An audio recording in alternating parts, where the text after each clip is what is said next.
Welcome ngikubingelele kuyifunda Mzansi eplatform la isibheka khona izincwadi. Ngiyazi ukuthi masikhuluma ngencwadi sikhuluma ngento ethanda ukuthi iqhele kwabaningi. Abanye bakuze basho nje bangabi namahloni athena nencwadi ubudlelwano baphela ngesikhathi esesesikoleni. Le platform ke izama ukushintsha lokho ekutheni incwadi sizibuke ngelinye ihlo. Iplatform ke le la isokhuluma khona nabantu abahlukene basitshele ngohambo lwabo nezincwadi ukuthi luqalephi lukuphi njengamanje futhi lubhekephi. Ngaba ke umuntu othanda ukufunda nje incwadi, umfundi wencwadi okanye umbhali wencwadi, iplatform ke le esizokwazi ukuthi sihlangane kuyona sikhulume ngeincwadi ezahlukene. Ngiyakholelwa ke mina ekutheni umuntu nomuntu unencwadi eyodwa noma ezingaphezulu okuyincwadi ke mhlambe uthola ukuthi iyashintsha impilo yakhe ngendlela thile noma yayenza impilo wayibuka ngehlo elithile. So ke sizobe sihlangana nje la njalo Tuesdays sikhulumeke sibheke incwadi ezahlukene. Esinganxusa ke kuwena uma nawe ukuthi unencwadi owaziyo ukuthi khona le eyakuthinta khona okuhle owakuzuza kuyona nomunye umuntu omfiselayo ukuthi angakuzuza okuhle kuyona. Kulula sithinte ku 061 401 7076 061 401 7076 okanye uthi media@gmail.com media@gmail.com. Thina ke sobe sesikwenza nje ukuhlela ukuthi sihlangana kanjani. Singeza nala okhona sifike siqophele khona usixoxele ngeyakho incwadi noma umbhali unencwadi yakho ufisa ukukhuluma ngayo wamukelekile ukuthi usebenzise inamba lengishilo uthumele WhatsApp kuyona okanye kuthumele i-email ku media@gmail.com. Bese sikunikeza ke ithuba lokuthi uze nawe ngaphambili nencwadi yakho sikhulume ngayo abantu bayazi. Uzozibuza ukuthi siyenzelani lento, mhlambe awuthi ngihlehle ngibuyele emuva. Eyintweni zonke engihloniphayo incwadi ezihamba phambili. Incwadi saved my life ekhathini zomzima. Mhlawumbe kube incwadi ezazingekho ngabe njengamanje sekwaphela ngami ngabe angikho nasemhlabeni. Kodwa ke ngoba khona owangintroduce encwadini at a very young age zakwazi ukuthi zingiqoqe, zakwazi ukuthi zingenze nami ngibe umuntu ocabanga ngendlela ehlukile noma impilo oyibuka ngendlela ehlukile kunalokho umuntu ayibuka ngayo. Ingakho ke ngikhuthaza ukuthi wonke umuntu nkosiyami ngiyazi isibhizi akazame kodwa ukuthi abe nesikhathi sencwadi once a week ufunde ke ongenani istory esi1 encwadini ethile oyithandayo. Khona ke incwadi ziyatholakala kuma library, ziyatholakala even online njengamanje. Akusadingi nokuthi uzuhambe kakhulu ukuthi uye library noma uye bookshop uyofuna incwadi. Uyakwazi incwadi nje la efonini yakho.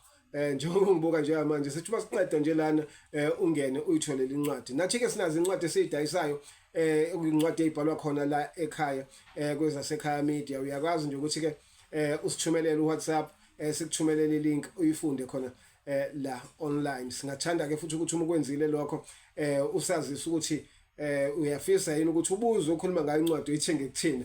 Singathi sibhalile kanti sesishaya eceleni.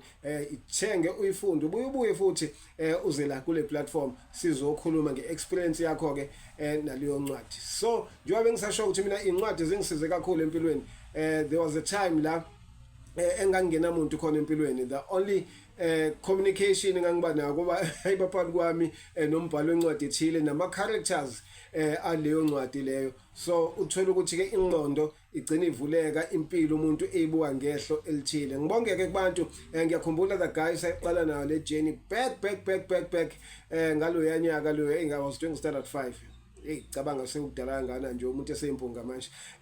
So kwakunesizwe lapha la ku Derek yakawanda. Ngiyakhumbula ukuthi sayiqala naye uhambo lencwadi sasifunda lapha nencwadi. Ngisakhumbula ukuthi ayibhalo bani, ngikhumbula the first book nje sasifunda sibolekana mina nayo nawo leyo nsizwa ngaleyo ncwadi yayithi niphanga umdaka linile yini. Yeah, niphange umdaka linile yini. It was a very good book engayithokozela ngendlela eyisimanga. Emva kwayo kwalandela ezinye wagcina umuntu esenothando lokufunda incwadi kwadlulela, wagcina futhi engasathandi nje ukufunda incwadi kuphela, wagcina umuntu esebhala ke manje ezakhe incwadi. Njengoba ngisho ukuthi sinazo incwadi umuntu asezibhalile.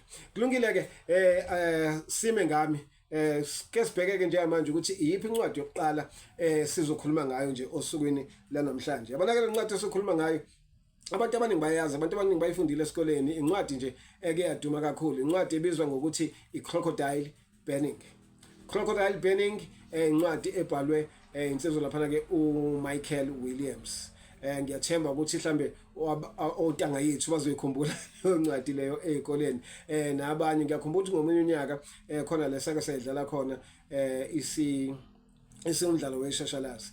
Incwadi i-based esitorini semfana nje semncane uSeraki wakaMandindi isibongo character ke eqavile encwadi noma iyona main character ekhona kule ncwadi ethi Crocodile Burning. uSeraki ke insizwa nje sencane inkosi yami ifundela esikoleni emabanga aphansi eba nenhlanhla noma nethamsanqa lokuthi ngelinye ilanga izihambela ibheke esikoleni ibone kuba nama auditions kuthiwa kunama auditions ehall yomphakathi umiya lapho kuma auditions ehall yomphakathi ifike ithole ukuthi okay ke ngenhlanhla naye iyathatheka ijoin icast and icast yenziwa director nje osaziwa osenegama kuze kukholele kutheni ke kushintshe iphupho lomfana waselokishini azithole manje sedlala kuma stages amakhulu ayithole esedlala ko Hollywood no Broadway not go Hollywood umuntu angahlali sithi ngahlangana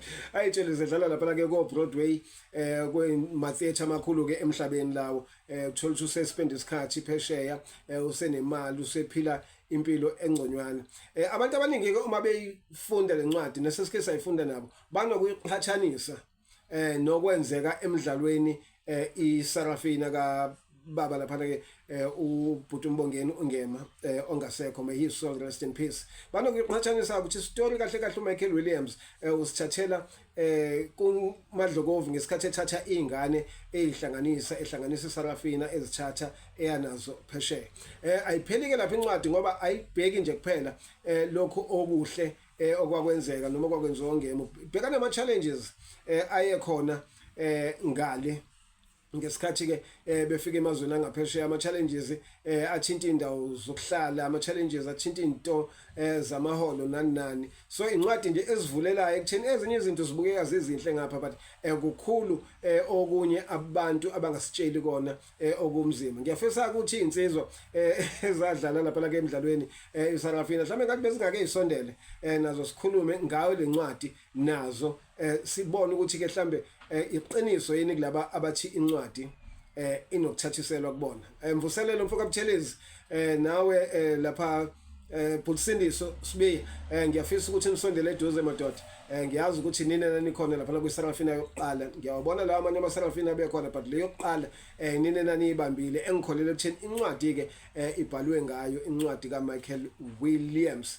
So ngakuhle ke nje ukuthi madoda sixhumane siyifunde le ncwadi bese ke siyabuya sizohlakaza sesihlakaza nani ke sesizwe ukuthi olweni uvo kuyona kungabe lumi kanjani luthini. Iyona ke incwadi esikhuluma ngayo le Crocodile Burning okuyincwadi ngempela ekhuthazayo kuningi okwenzakalayo kuyona njengoba ngike ngasho phambilini eveza nje ukukhula komuntu ukukhula kule industry yaka performing arts ukuthi ke kwenzakalani izinto zihamba kanjani. Uyayithola ke le ncwadi endaweni eziningi ezahlukene ngiyakholela ukutheni khona online iyatholakala eyitolo sezincane ke itolo edayisa incwadi njengamanje ngoba sethola lapha ukuthi isitolo kuyisona sasiza kakhulu iAdams and Greeks sewavalwa. Ngiyakhumbula nje uvalwa ngangisanda kufaka ezami incwadi ngabe singaneshwa ke mina ngafika uzovalwa but ngiyakholwa ukutheni uma uya kwamanye bookshops ungakwazi ukuthi ke uyithola uma ungayitholi ngicabanga bayakwazi ukuthi bakodele kodwa ke indlela elula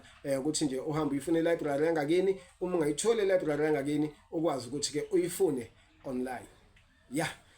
Ngiphela lapho ke nale ncwadi akuningi engizokusho ngayo mhlawumbe ngokuqhubeka kwesikhathi sobe sesithungudlala ke sibheke incwadi uma sesihleli nabanye abantu ke abakhuluma nabo ngezabo incwadi nabakhuluma ke futhi ngeincwadi ezibasizile. Angivale la kwamanje ngoba sisaqala angingandi kakhulu ngesonto elizayo ke mhlambe sobe sesiqala ke sesithukwanda mhlambe sobe sinawo nane guest sobe sihleli nayo ezobe sixoxela ukuthi yena ke kungabe iphethini okwamanje ngusithembiso mfoka sibisa ngiqonqosa ukuthi ke ngena la inambeni esikunikeze yona u0614017076 okwazi ukuthi ke uode nawo phela yakhe incwadi kule ncwadi esiyibhalayo asingabhali nje Nkosi yami incwadi bese igcina zihleli emashalofini ikakhulukazi lezi online kulula nje because usend WhatsApp sikuthumelele ilink yakho usithumelele onsungulwana ke ngoba phela ngabe onsungulwana esekwazi ukuthi siphile impilo uqhubeke ngale kokuthini isizwe siyisizwe ngokufunda incwadi sizwe singafundi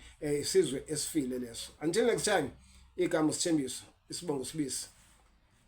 God bless.